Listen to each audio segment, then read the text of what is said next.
जैसे सांडों की लड़ाई में नुकसान घास का होता है, ठीक वैसे ही बीजेपी और कांग्रेस नामक सांडों की लड़ाई में राजस्थान के विद्यार्थी भिखारी बन गए। उनकी हालत ये हो गई है कि वो विदेश में पढ़ने तो चले जाते हैं, लेकिन सरकार पढ़ाई का खर्च जारी नहीं कर रही है। नतीजा, छात्र छात्राएं अपनी अपनी यूनिवर्सिटी में सुबह अल सुबह जल्दी उठकर उस लाइन में लगती हैं जिस लाइन में लगने से यूनिवर्सिटी से वितरित होने वाला मुफ्त खाना उन्हें मिल जाता है। ये फ्रोजन खाना वो जब लेकर आते हैं तो उसे 1 से 2 हफ्ते तक थोड़ा थोड़ा गर्म करके खाकर अपना काम चलाते हैं।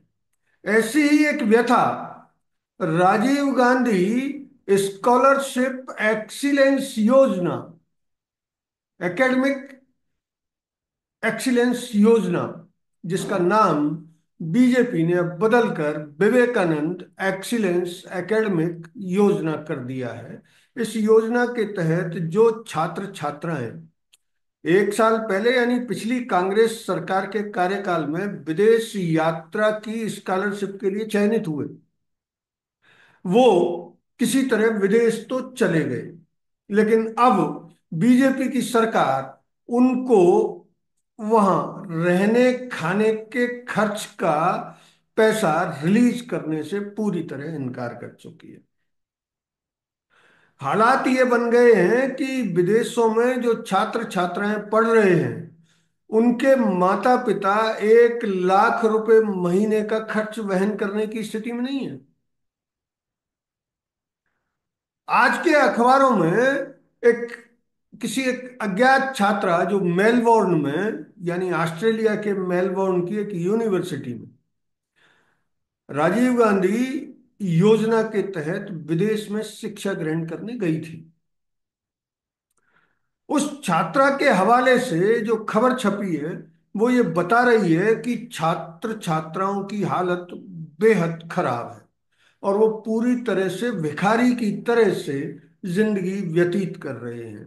रहने को हॉस्टल जरूर मिल जाता है, लेकिन खाने के लिए ऑस्ट्रेलिया जैसे देश में, ऑस्ट्रेलिया हो या भारत से बाहर कोई भी देश हो, वहाँ खाने पीने पर अच्छा खासा खर्च होता है और उस खर्च को वहन करने की स्थिति में वो नहीं है।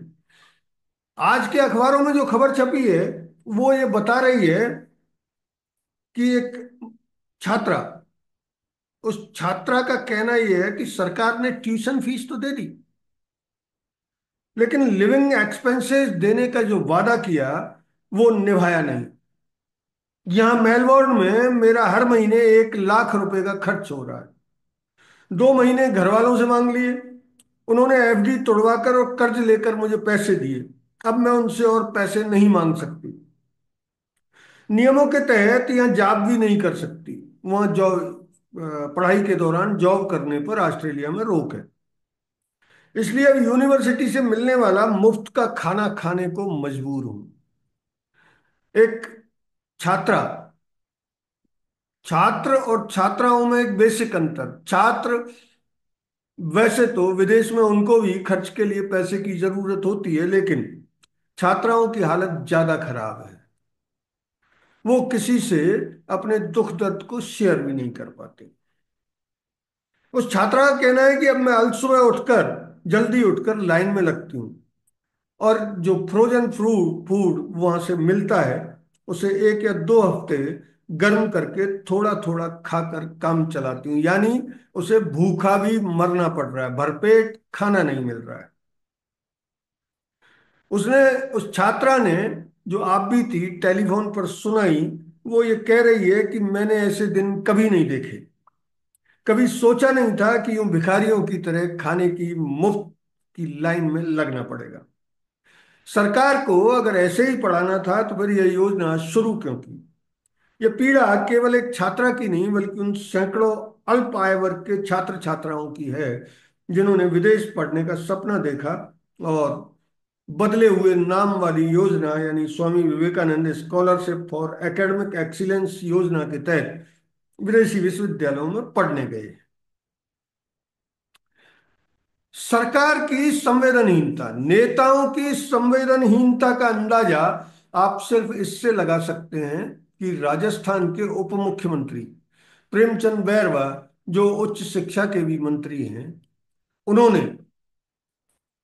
जो बयान दिया है, इस पर अपना पक्ष जो दिया है, वो इतना खतरनाक है कि कोई भी छात्र छात्रा अब विदेश जाने का सपना देखना तो दूर, उसके बारे में सोचेगा भी नहीं। क्योंकि उन्होंने कहा है कि हमारे पास छात्र छात्राएं और अभिभावक आ रहे हैं जिनकी सूची अटकी है, उनके लिए विभाग के अधिकारियों को निर्देश दे दिए गए हैं। वित्त विभाग से बजट आना भी शुरू हो गया है, जिनका पैसा अटका है वो दे दिया जाएगा। प्रेमचंद बैरवा, उच्च शिक्षा मंत्री एवं डिप्टी सीएम। निसंदेह सरकार दे देगी, लेकिन तब तक विदेश पढ़ने गए छात्र भिखारियों की तरह लाइन में लगकर फ्रोजन खाना लें और उसे थोड़ा थोड़ा खाकर अपने जीवन को बचाने की जद्दोजहद करें। बड़े ही अफसोस के साथ ये कहना पड़ रहा है कि राजनीतिक लड़ाइयां, राजनीतिक दल अगर अपने स्तर पर लड़ें और जनता का, विशेषकर गरीबों का नुकसान नहीं हो, तो उस लड़ाई में कोई हर्ज नहीं है। लेकिन जब जनता का, विशेषकर गरीब लोगों का नुकसान होना शुरू हो जाए, तो राजनीतिक दलों को ये सोचना चाहिए कि वो प्रतिद्वंदिता को भुलाकर गरीब छात्र छात्राओं को, जो जिनको विदेश पढ़ने भेज रखा है, उनको कम से कम भोजन पानी का बजट तो उपलब्ध कराएं। अन्यथा ऐसा भी हो सकता है कि भारत से गए छात्र छात्राएं, अगर भोजन पानी का संकट ऐसे ही बरकरार रहा, तो वो अपराधी तत्वों के चंगुल में भी फंस सकते हैं। दुनिया भर के अपराधी जो ड्रग रैकेट से जुड़े होते हैं, वो ऐसे ही मजबूर लोगों को ढूंढते रहते हैं। वैसे तो अभी तक ऐसा कोई उदाहरण सामने नहीं आया है, लेकिन इस छात्रा की इस दुख भरी दास्तान को सुनकर ये माना जा सकता है कि वो अपना पेट भरने के लिए भिखारियों की तरह लाइन में लगकर जो खाना ला रही है, वो खाना भी अगर उसको नहीं मिला तो आखिर वो क्या करेगी।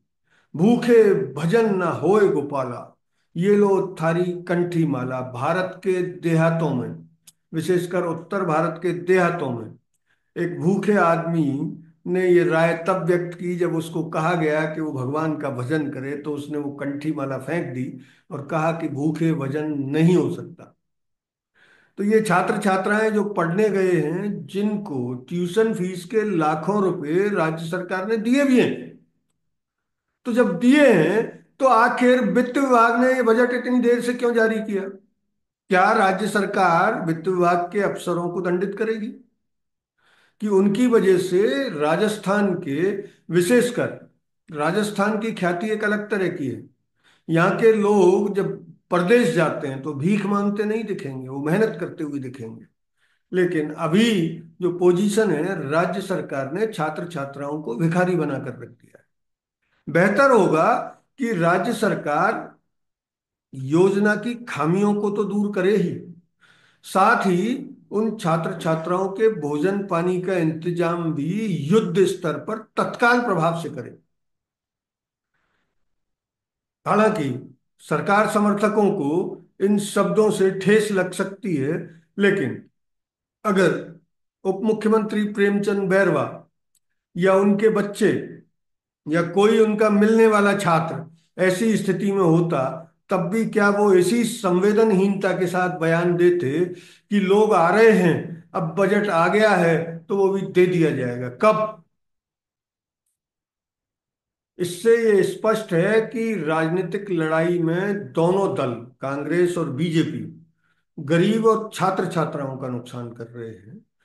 इसको रोका जाना जरूरी है। अगर नहीं रोका गया तो शायद वो छात्र छात्राएं या तो पढ़ाई अधूरी छोड़कर लौटने के लिए मजबूर होंगे, या फिर हो सकता है कि वो अपराधी तत्वों के चंगुल में फंस जाए।